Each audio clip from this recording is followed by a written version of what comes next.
and we have to really escalate the noise we make so that we'll be heard.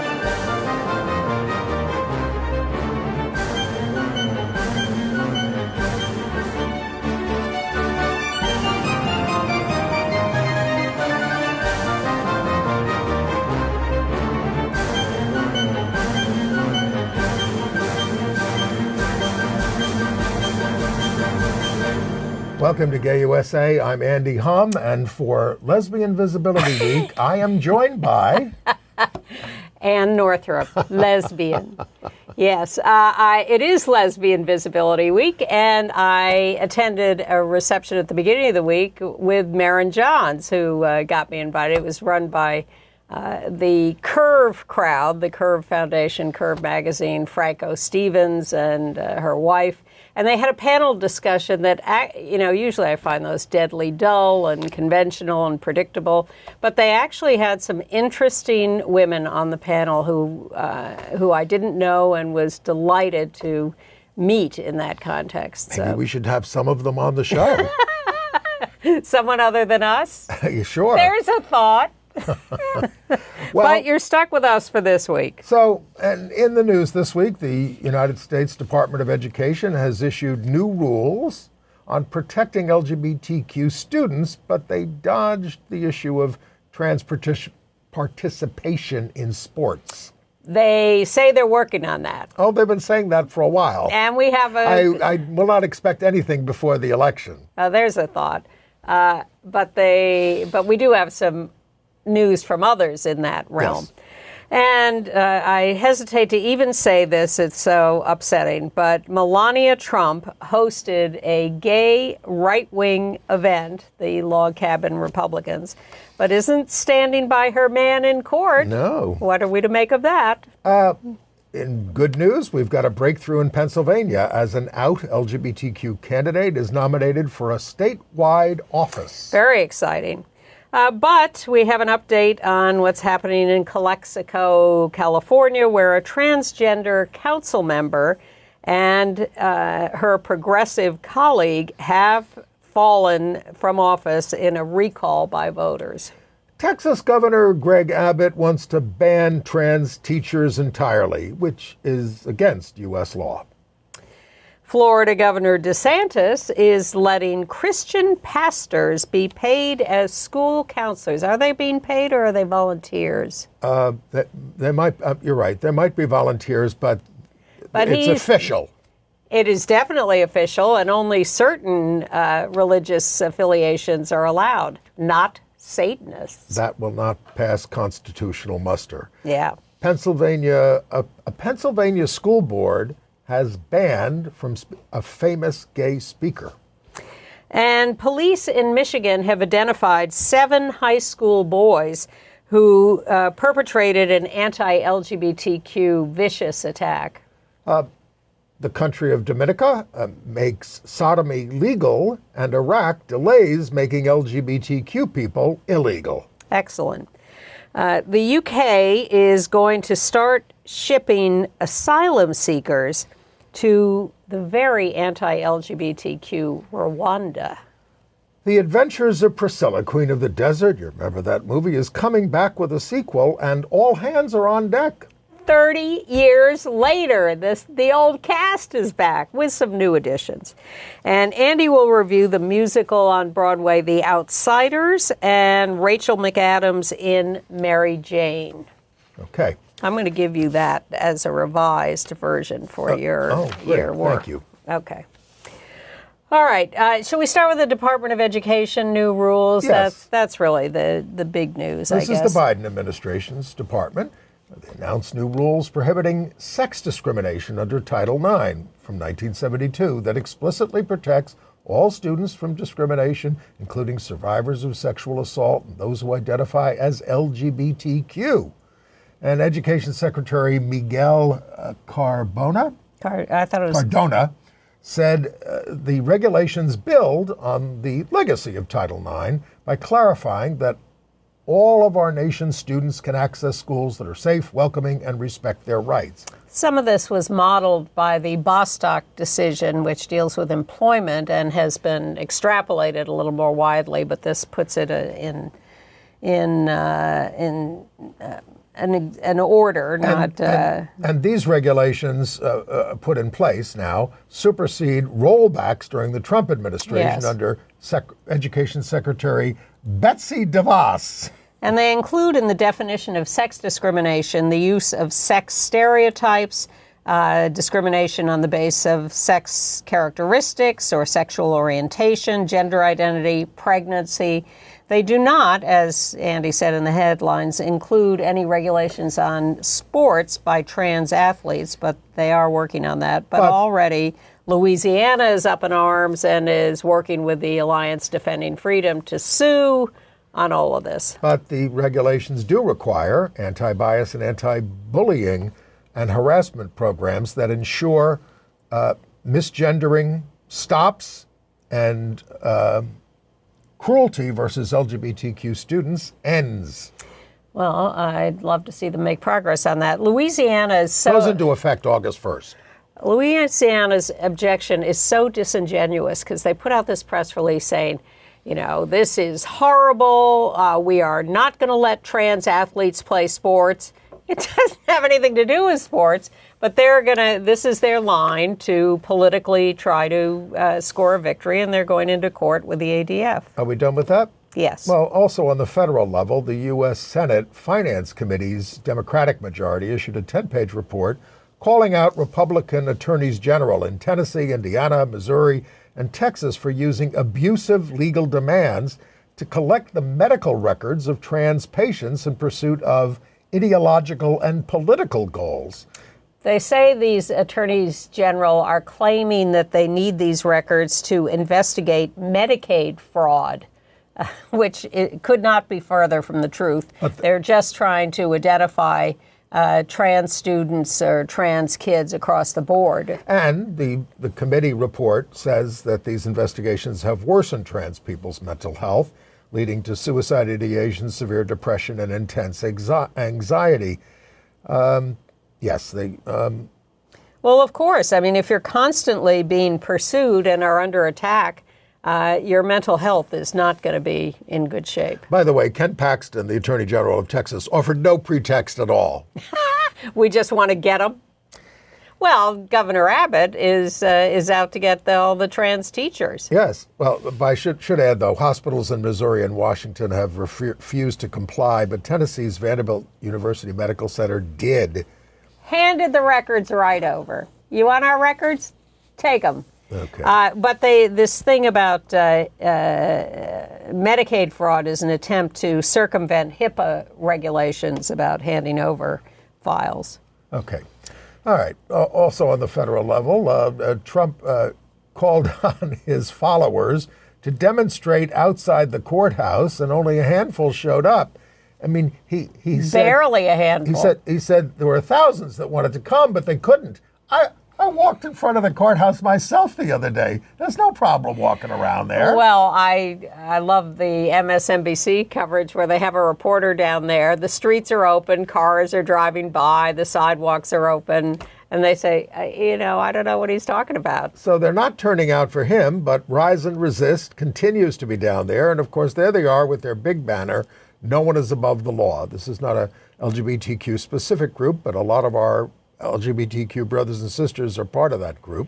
This picture made the New York Times without any identification of the group. Yeah. But we're not going to cater to their, desire for publicity and identify them as Rise and Resist. We're just going to say nameless demonstrators are down there. Right. And so, hey.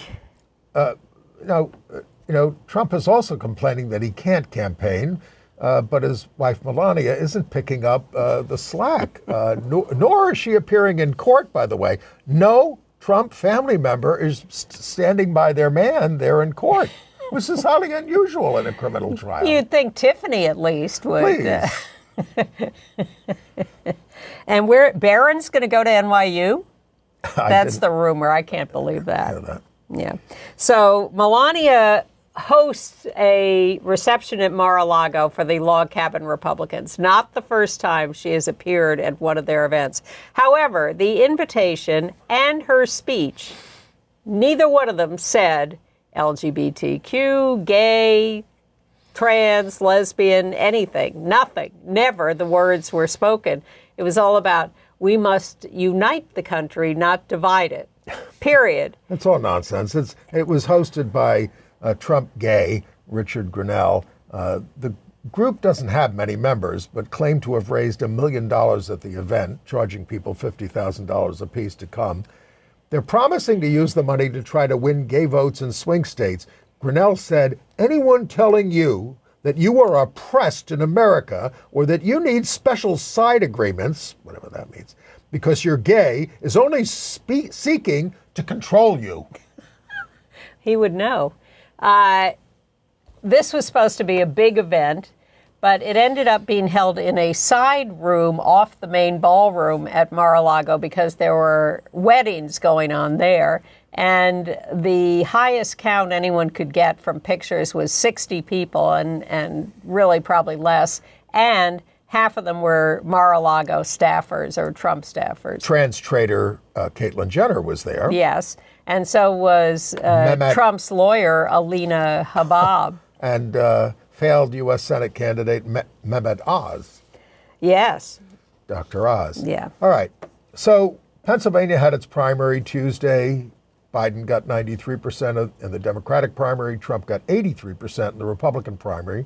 And there were more than 46,000 more Democrats who turned out to vote. These are encouraging signs. That's what I looked at, were the vote totals on each side of how many people showed up to vote, and more Democrats. It didn't happen in every state, but it happened in Pennsylvania, which is going to be important. But the big news there in Pennsylvania is out Malcolm Kenyatta won the Democratic primary to be the state auditor general, sort of the state comptroller. The first out statewide candidate in the history of Pennsylvania. He was the first out gay person of color when he was elected to the General Assembly in 2018.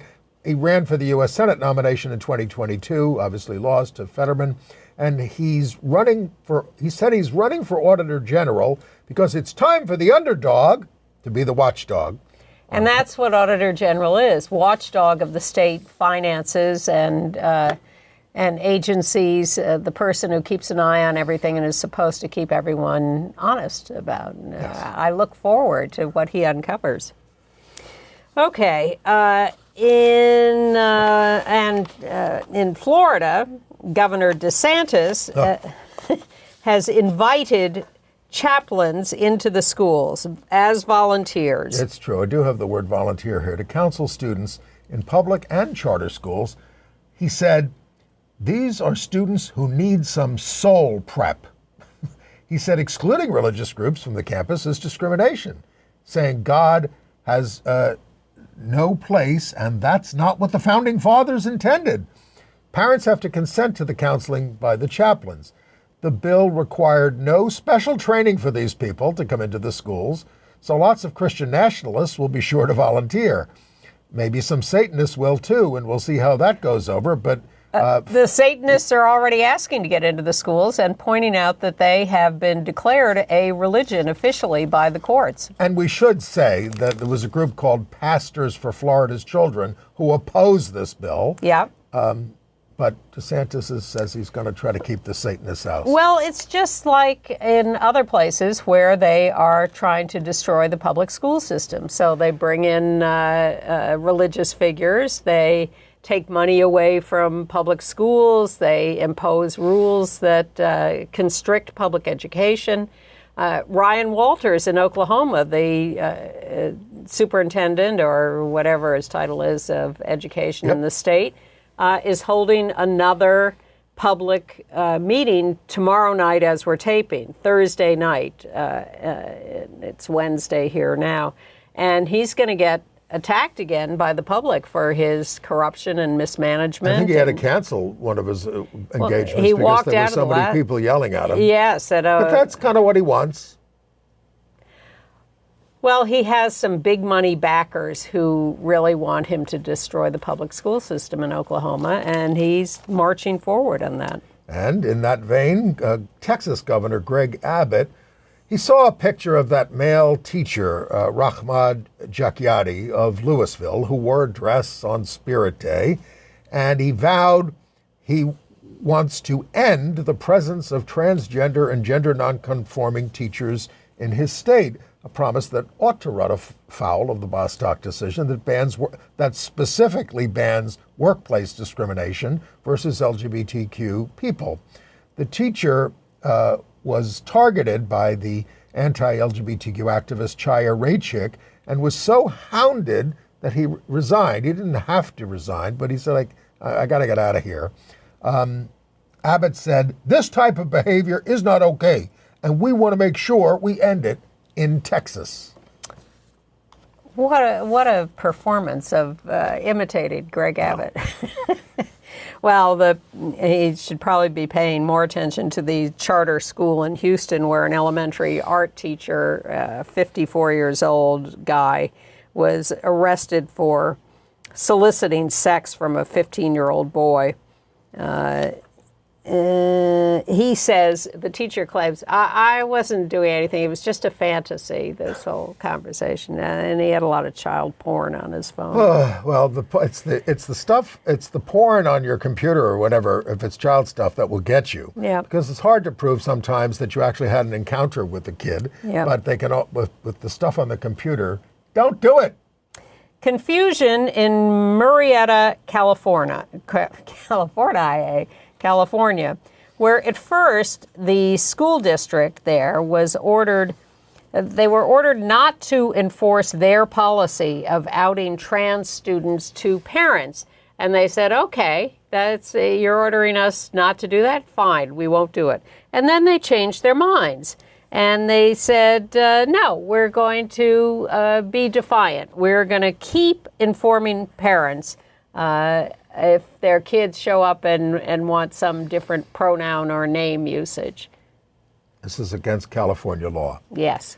All right. Big story in Pennsylvania. The Cumberland Valley School District, they banned 30 Rock out actor Malik Pancholi from speaking at the school. One of the board members said, he labels himself an activist who is proud of his lifestyle, and I don't think that should be imposed on our students.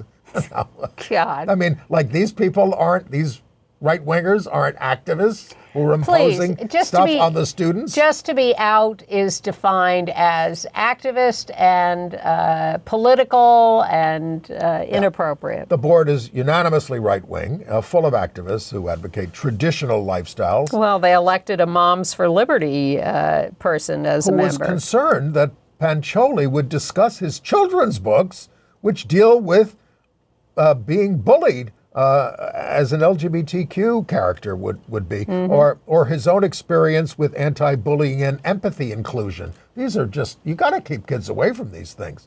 So the leadership of the district, the people who run the schools, not the board, they are very dismayed by this because they say many members of the school community share his sexual identity. And the community is up in arms and putting together petitions to support his speaking in the school. But Pancholi said, when I visit schools, my activism is to let all young people know that they're seen, to let them know that they matter.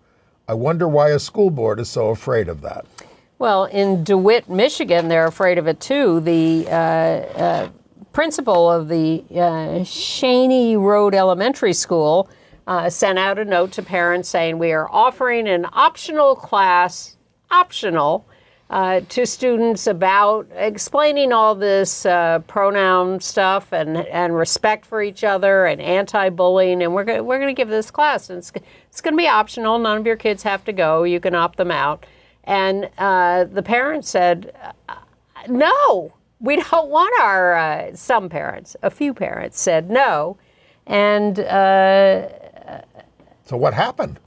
There were violent threats to staff members, and the principal said, to protect my staff, I am canceling the class. Yeah, I don't know how often you turn on Fox News just to see how they're handling an issue. I occasionally do. Every once in a while I used to, but I can't take it anymore. No matter what the big news of the day is, the Trump trial or the war in the Middle East, they will often lead with this transgender stuff and just hammer it home, and it gets people all whipped up. Well, that's the point. Yes, of course. That's what they're after. And what about what's going on in New York City with those community education council people? Yeah, I mean, we have these local community education councils. They're elected by parents with kids in the schools. And the Manhattan board, liberal Manhattan, voted 8-3 to urge the school system to, take another look at banning trans girls from girls' sports.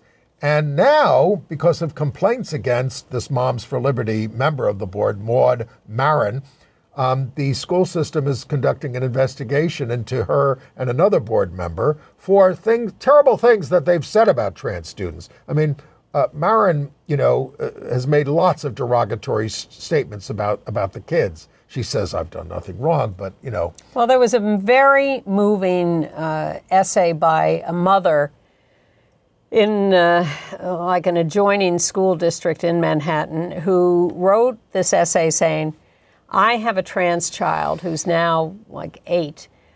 We moved here from Florida to escape the horror of the administration coming down on trans kids. And I land in Manhattan. I think I'm going to be safe. And I turn around and there's this council condemning my kid. So it's obvious that, the Moms for Liberty were more motivated to run for the board and get in however they got in. Yep. But 8-3 in Manhattan. So I'm sure people will be paying attention the next time to the election. And that's happening all over the country. Well, I hope so. I worry about it. Meanwhile, in other, I'm just looking for other education and school news, and in Michigan, at Michigan State University, 2 gay black students were attacked, harassed, and beaten by 7 high school age kids at the university library, which is open to the public. Anybody can walk into the library. And the gay guys had been sort of hanging out on the front steps and then went into the library, and these kids followed them in and just assaulted them. The out Michigan Attorney General, lesbian, because it's Lesbian Visibility Week, Dana Nessel, lamented they can't be charged with a hate crime because under Michigan law, sexual orientation and gender identity is not covered. The legislature is considering it. The lawmakers did pass a bill against institutional desecration, including on the basis of sexual orientation and gender identity. So buildings are protected, people are not. Do we have anything to say, by the way, as long as we're in a university, about the protests going on campuses across the country? Yes. The right to protest is under assault at colleges and universities. University of Southern California canceled its valedictory speaker, Asna Tabassum, a first-generation Muslim student of South Asian descent, for pro-Palestinian posts. Protests ensued, and university said, okay, we're canceling her out of safety concerns. Now, this is a university that had Barack Obama and King Hussein as speakers, and they managed to keep them safe. But no, they were going to cancel it over this. But they've also canceled all guest speakers, including Billie Jean King. So she can't speak either. And the actor John Chu, who was a USC alumnus and star of Crazy Rich Asians. Billie Jean King has a gig at another part of the school that she is still doing. But the Palestine, Israel, Gaza demonstrations going on are, they're so vivid and so upsetting because there's a very peaceful faction that's building these tent encampments on campuses and demanding that their schools divest their stock holdings in military companies. And come out for a ceasefire. Yeah, and come out for a ceasefire. But you also have other factions that are virulently anti-Semitic and are being horrible about attacking Jewish students and Jews in general. And I talked to someone at Columbia yesterday and asked, are these factions really separate? Is there a gray area? I know there are Jewish students in the tent encampments demanding the ceasefire and the divestment. And he said, yeah, there is a gray area. It's a little hard to separate them entirely, but for the most part, the ones on campus are peaceful and the ones just outside the campus gates are not. But you have all these arrests going on now. And NYU students getting arrested report tear gassing and attacks by cops with batons. And it just is exactly what the same NYPD force was doing to the peaceful marchers of the Queer Liberation March in the last few years, attacking with tear gas, hitting with batons, just charging into a peaceful situation and causing chaos and injuries. And it also, takes me back to my college graduation in the spring of 1970, when more than 200 colleges were on strike over the Vietnam War, over the invasion of Laos and Cambodia by the U.S., and then the killings of students at Kent State by the National Guard. And I just look at all this and hear the echoes all over the place, and it's very upsetting. Well, the whole world is upsetting at this point. Yes. I mean, there are wars all over the place. I mean, Darfur, the displacement of 1 million people, Myanmar, obviously Ukraine. I mean, it's on and on and on, the violence in the world. And of course, the United States plays a role in some of it. A lot of it. All right. Well, that's just a little sidebar. Okay. Let's go back to California. Okay. Can we talk about Calexico? Sure. Well, 74% of voters voted April 16th to recall the trans city council member, Raul Urania, 73% to recall another outspoken progressive council member, Gilberto Manzanares. This Latin city of 38,000, rural, Urania said the recall is rooted in transphobia. Recall organizers, that's Urania in the middle, and Manzanares on the left. On the left. And a supporter, another council member or temporary mayor, Romo, on the right. The recall organizers said it was about rising homelessness and a sputtering economy, which of course had been sputtering for a long time. Urania said, "We're not going anywhere. We won't give up on social justice in the Imperial Valley." And Manzanares said the problems that these problems long predated them. The campaign to do this, to recall them, cost the city $128,000, and turnout was 23%. Well, look, we certainly believe that the transphobia played a big part, but the voters also said, yes, these problems have been there forever, but you promised to fix them, and you came in and you didn't do anything, and therefore we're recalling the guy in a dress. Okay. Tell me about what's going on with Richie Torres. Well, Richie Torres is a member of Congress, former city council member in the Bronx here, out gay, and former guest on Gay USA. Anyway, he is a very strong supporter of Israel. And Mohammed Hadid, the father of the models Gigi Hadid and Bella Hadid, and a very rich developer in California. Mr. Hadid there on the right, and Richie on the left. Lost his mind over Richie Torres's support of Israel and started screaming about that. And then... in homophobic... racist language. Terms, yes. Yes. And finally sort of semi-apologized, and Richie said, you used racist, homophobic language. I'm not so crazy about accepting your apology. Yes. Okay. The daughters are supporting their father. All right. In case you were interested. Well, let's take a little relief from that by going to Temecula, California, a hotbed of anti-LGBTQ activism.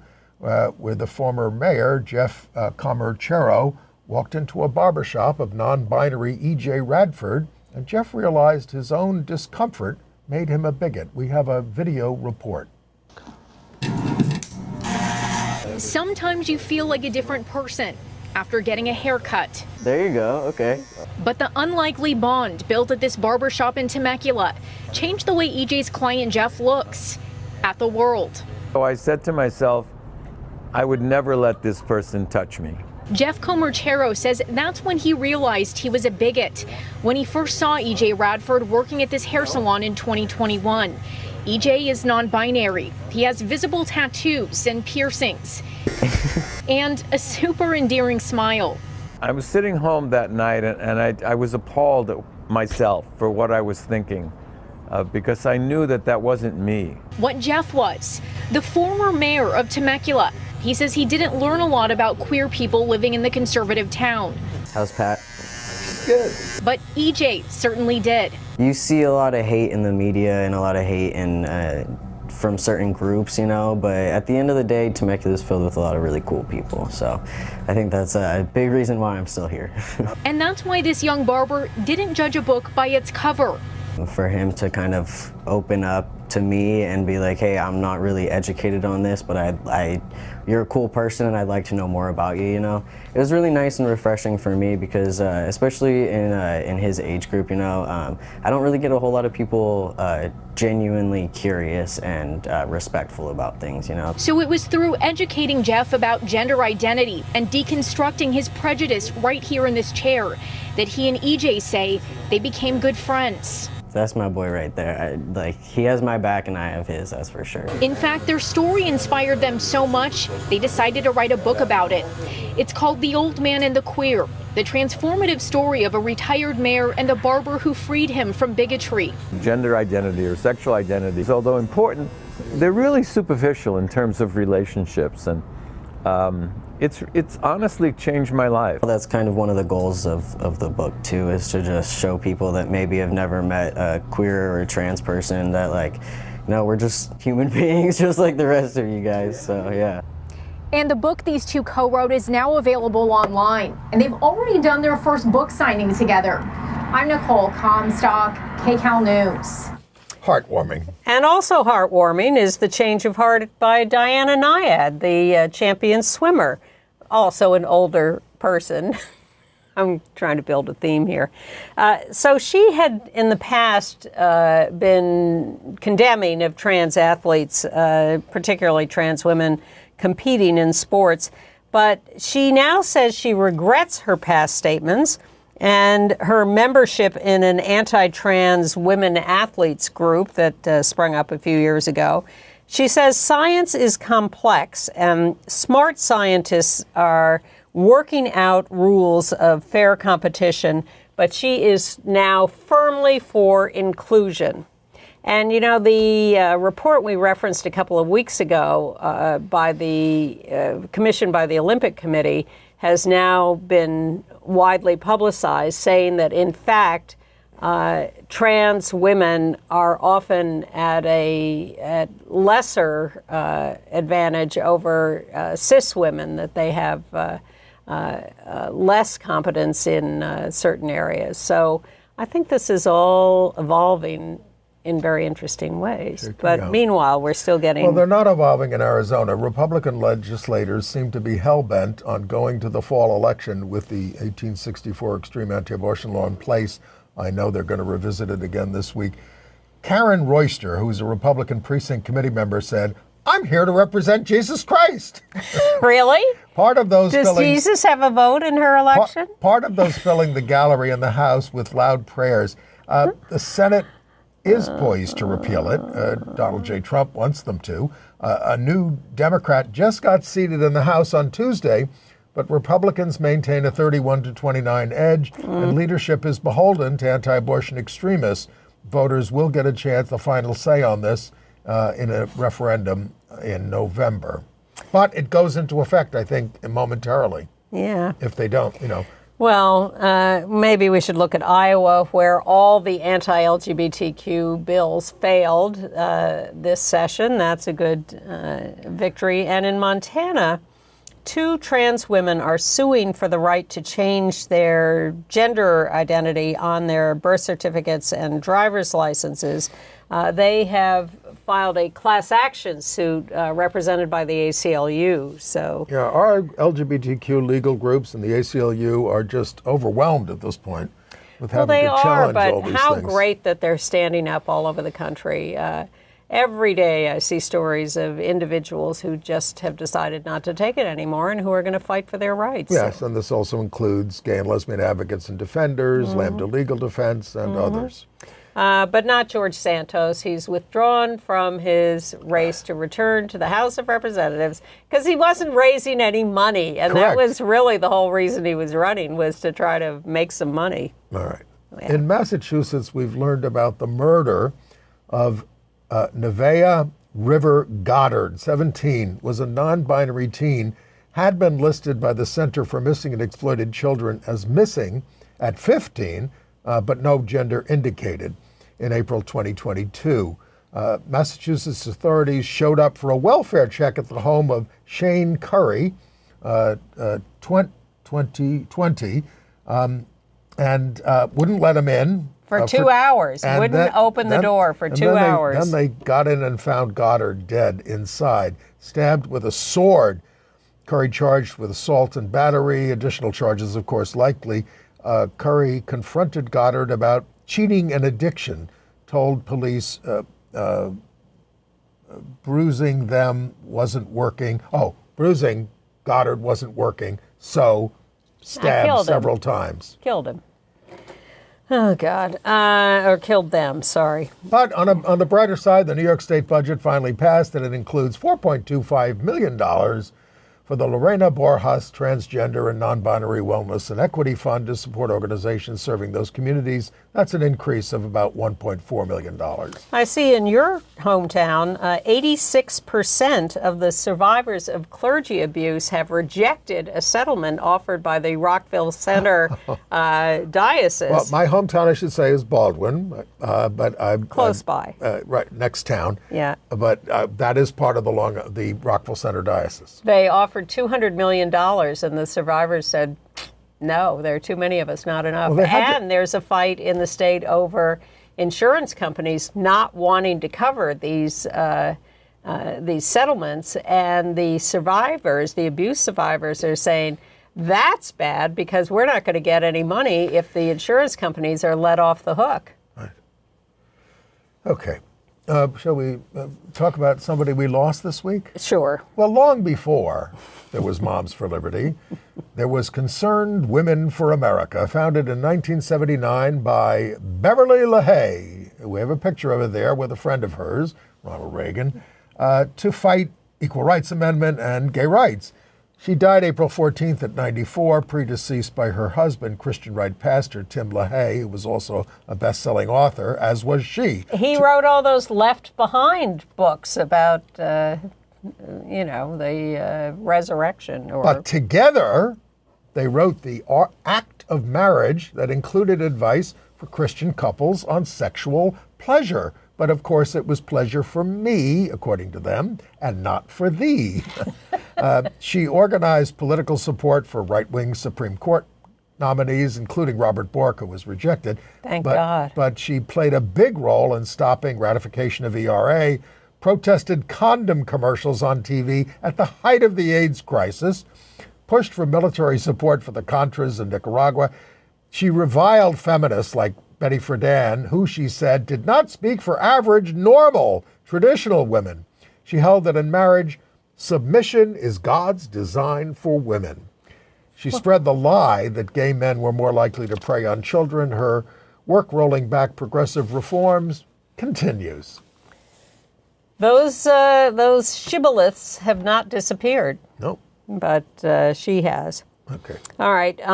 Next Wednesday, May 1st, on ABC's 2020 program. That was my imitation of Barbara Walters. 2020. 2020. 2020. Robin Roberts will devote the hour to an interview with Brittany Griner on the occasion of the release of her autobiography, Coming Home, a reference, of course, to her imprisonment in Russia. They will also interview Brittany's wife and other people in her camp. An hour with Brittany Griner, who is also headed for the Olympics this summer, along with a number of other out female basketball players. I think the U.S. team is going to be a largely lesbian team. The big question is whether as far as we know, non-lesbian, Caitlin Clark will be a member of that team. Oh, right. We don't know yet. Because Okay. she hasn't even, played a pro game. All right. International news? Yes. Well, in Russia, a government poetry prize has banned citizens who have changed their gender. The regional competition used to accept all applicants regardless of citizenship, nationality, profession, or place of residence. Now it is dedicated to preserve the ideas of marriage, family, motherhood, fatherhood, and childhood. Poetry contest. That are traditional values for Russian society. I wonder what J.K. Rowling and Riley Gaines have to say about this. I'm sure they're writing their poems as we speak. And in neighboring Belarus, they have new laws which say depictions of same-sex relationships, trans people, now defined as pornography, and you can end up in prison for 4 years under their Don't Say Gay bill. Well, it was not so long ago, even in England, I'm talking about the 80s, where two men could kiss each other goodnight on the cheek and they could get arrested. That was longer ago than you think.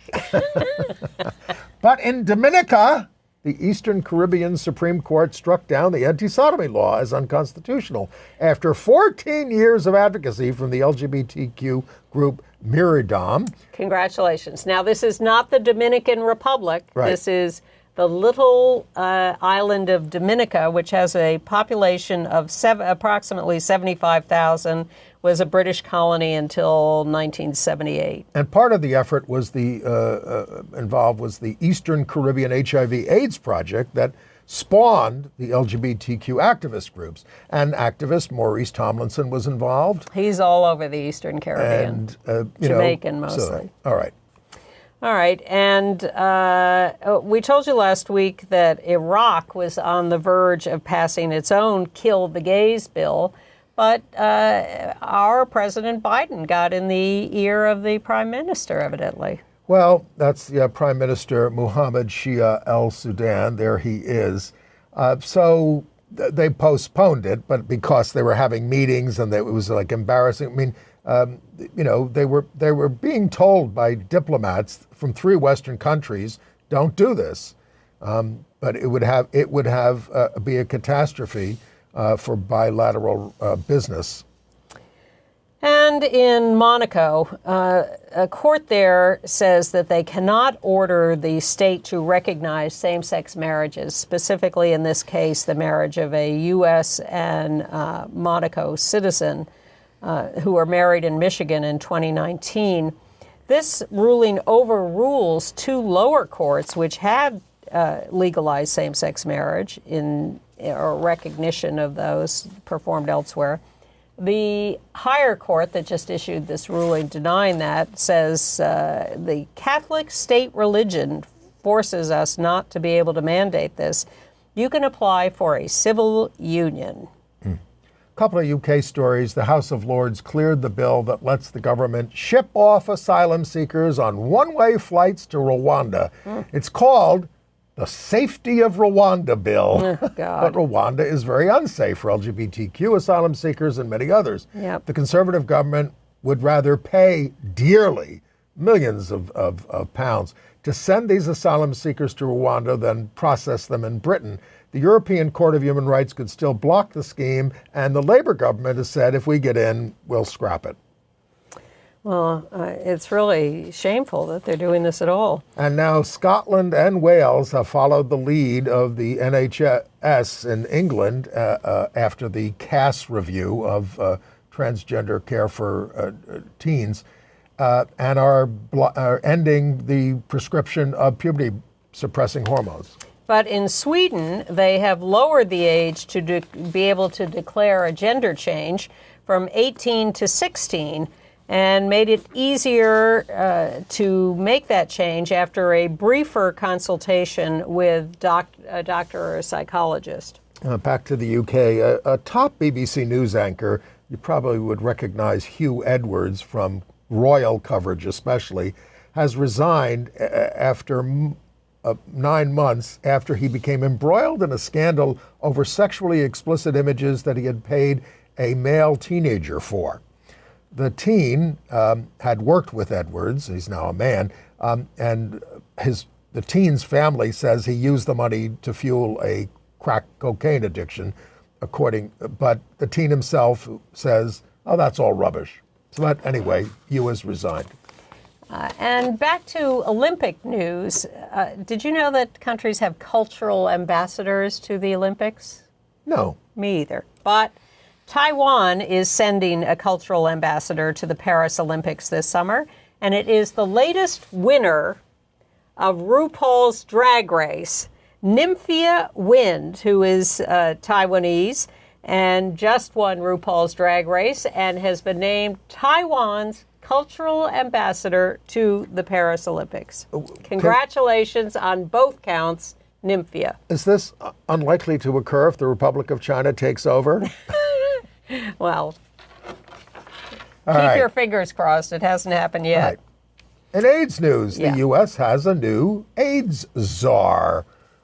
Francisco Ruiz has been appointed the next director of the White House Office of National AIDS Policy, succeeding Harold Phillips. Ruiz is from Chicago's West Side and the Cicero suburb, mostly Black and Latin communities that suffered from years of disinvestment before being pushed out by gentrification. He did the Peace Corps in Ecuador after college, master's in urban policy at the New School in New York. He joined NASTAD, the National Alliance of State and Territorial AIDS Directors, to work on health disparities. He was at the CDC. He was at the National Latino AIDS Action Network. He is HIV positive, and just 5 years ago, and he came out about that. Yep. And so his appointment is drawing wide praise. Well, especially for that picture. Put that picture back up. Now, the New York Times put on the front page. Oh, okay. Whatever. The front page, the news that better AIDS drugs are expected in 5 to 10 years. Yes. This drives me crazy. First of all, because we're also celebrating the 40th anniversary of Margaret Heckler, Secretary of HHS, announcing the discovery of HIV. We're celebrating that. We were going to have a vaccine in 2 years. 2 years, she promised. So now we're promised better AIDS drugs in 5 to 10 years. You don't have to take them as frequently. Take a pill once a month instead of daily. But this is very important because, look, we have data from 2022. There are 39 million people living with HIV. 9 million were not receiving treatment, and 630,000 died of HIV-related illnesses that year. In the U.S., a third of those diagnosed with HIV are not keeping the virus in check. So these drugs are needed. Now there is Carbonova, right? 2 shots every month at a cost of $39,000 annually. I think it's Cabenuva, but whatever. Cabenuva, okay. But anyway, there is a long-acting drug. I'm all for that. It just makes me nuts when they say 5 to 10 years from now we will have this. Well, 5 to 10 years from now, and who knows? Anyway, yes, I'm all for it. Okay. Bring them on. 700 Grindr users are suing the company for revealing their HIV status. In the UK. Okay. They were giving it to the advertising companies. Grindr was fined $6 million in Norway in 2021 for data privacy breaches. Data privacy is a real issue in just about every company. Okay. This Sunday on MSNBC at 9 p.m., the documentary Commitment to Life, which came out last year, I think. You can also find it on Peacock. It's made by our pal Jeffrey Schwartz, who's made so many wonderful documentaries. It's about the early days of the AIDS epidemic, but available on MSNBC for those of you who don't have Peacock. 9 p.m. Sunday, Commitment to Life. Okay. I have a correction in entertainment news from last week. I mispronounced the Olivier Award-winning actor. He's Mark Gatiss, not Gattis. He's out gay, and I thank store viewer Andrew for that correction. All right. Other entertainment news.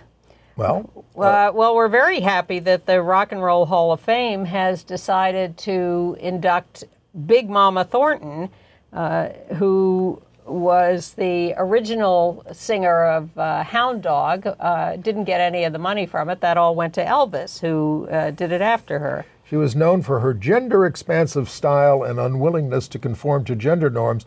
Often, you'll see there in that picture, preferring to wear a suit jacket, tie, and cowboy boots. Refused to wear dresses later in life, but despite coming from a hardcore Christian background, did not publicly identify as LGBTQ, but critics and academics have written about her as queer. Poet Pam Sneed, our pal from Hedrick Martin, said, "I think women like her gave me the permission I needed to exist." Sure. And she also wrote the song Ball and Chain, which was then made phenomenally famous by Janis Joplin. Also, you know, Janis got the profits from that, not Big Mama Thornton. All right, there's a new musical of The Outsiders based on the beloved 1967 novel that Susie Hinton, wrote when she was 19. Also a Francis Ford Coppola movie that made stars out of its young cast, Tom Cruise, Matt Dillon, Diane Lane, etc.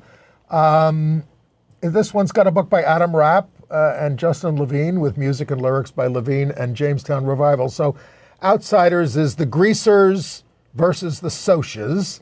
There's no gay angle, just a lot of male bonding. The ensemble is very engaging, if a bit old to be playing teens as young as 14. I mean, the lead is got to be 25. He's playing a 14-year-old. I don't know why they do this on Broadway. But kudos to the show for giving 15 young performers their Broadway debuts. Did I love it? No, but it does have a lot of heart. Well, the antithesis was evidently Coachella, which someone described as really just a lesbian pride parade this year.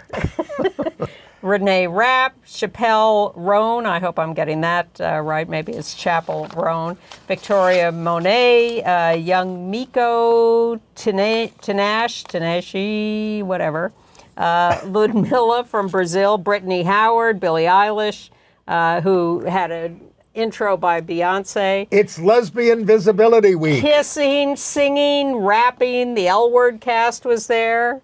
They were all over Coachella. And Bluey. I have to start watching Bluey. It's this kid's cartoon show from Australia, but evidently extremely funny and sophisticated. And in season 3, now running, Bluey's a dog, if I'm correct, and his friend Pretzel, who is a Chihuahua, makes a reference to his two mums. And Australian right-wingers are up in arms about this.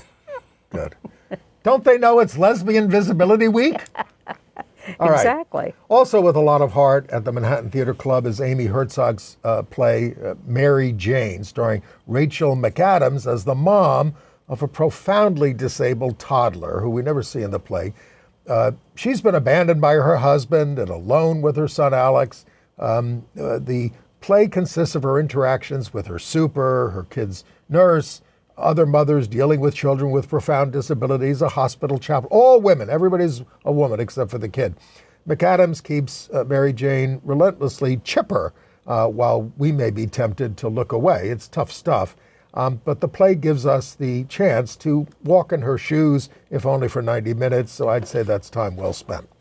And not to be confused with Oh, Mary, my favorite production of the season, which is comedian Cole Escola, who plays Mary Lincoln and has been a huge, huge hit off-Broadway and has just announced that, yes, it is moving to Broadway at the end of June. Get your tickets now because it's going to sell out there, too. Right. It's very amusing. And 10 playwrights are going to offer royalty-free queer-themed short plays, Say Gay Plays, for a benefit reading on Monday, May 13th at NYU Skirball. This is going to be a benefit for New Alternatives for Homeless LGBTQ Youth. I should say that I'm on the board there. But it's May 13th at 7 o'clock at NYU, and I'll put this in the email. And one of the playwrights is Doug Wright. Oh, yeah, a lot of prominent playwrights. Yeah. And almost unbelievable, they are finally doing a sequel to the great movie, The Adventures of Priscilla, Queen of the Desert. I love that movie. It's very funny. Australian, and the original stars are going to be in the sequel. Hugo Weaving, Terrence Stamp, who's in his 80s now, Yeah. and Guy Pearce.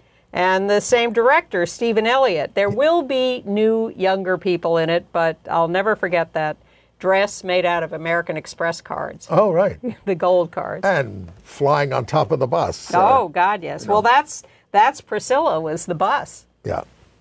So look forward to that coming our way.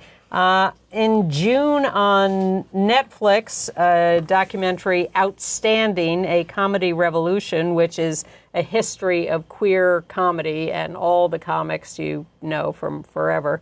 And congratulations to Jodie Foster. I don't really pay attention usually to these people who get their names, feet, handprints in the sidewalk in Hollywood in front of the Chinese Theater, which is now no longer Grauman's, but is something else.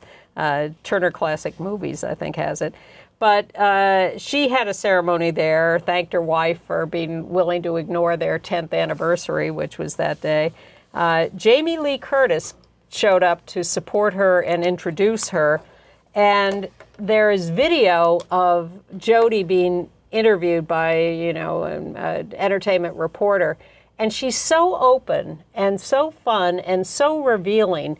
We can't show Entertainment Tonight video here because of rights issues, but we're going to link to it in our show notes. So if you go to our website at gayusatv.org, you say you want to sign up. They send you an email, say, do you really want to sign up? And then you answer them back, and then you're on the email list, along with 3,800 other people. For one email a week, we promise not to flood you, and you get all sorts of extras, like this really charming interview with Jodie Foster. That would be great. Yeah, I was impressed. Yeah. Because it's Lesbian Visibility Week. She keeps popping up on my Instagram feed speaking French. Well, she speaks perfect French. She does, and studied it at Yale, I think, and may have, I think, lived there for a while. But she's come a long way, and she has, since being the target of John Hinckley, which would be enough to make anyone go into a cave and never come out again, she has slowly become more open and trusting in the world. Then a target by people who said, when are you going to come out? Well, but... Yes. She made that very brave speech at the Golden Globes that was clearly very difficult for her to do, but she managed to do it, and very impressive. Now she's cool. She's totally cool and cute. Too young and married. But happy Lesbian Visibility Week to everybody. I hope you're finding a lovely way to celebrate.